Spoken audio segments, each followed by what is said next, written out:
Ndibuka tukimenyana twemerera niyo gukundana urukundo rukomerana ukwemerera niyo kubana ntacyo tutakora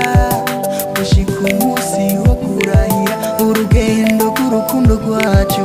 rubandanya tubana imuhana inyuma yo kubana ivyashikiye sinari nzi ko bizoba kuko urukundo nabona nifuza kuguma hafi y'uwo nakunze ariko urupfu rwamuntwaye mu buryo niteze gushika n'ubu meze nk'uturubuye kubera uwo nakunze numva narira amarara nkayabura numva nazarara impuza yuva he niba murundo natoye ko dushinga umuryango wangaruka mu maso kenshi ijoro n'umurango ni wa murundo nashimye ko dushinga umuryango wangaruka mu maso kenshi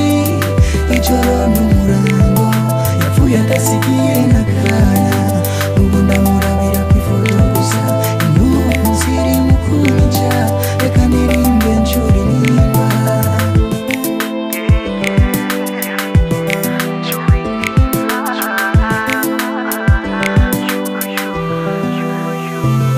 kenshi mw'ijoro ndyamye niwe ndota nikanguye ny'inyungu zisha mu mutwe nze nifuza kumuhingamo wihuta wagera nkaryama butije ngo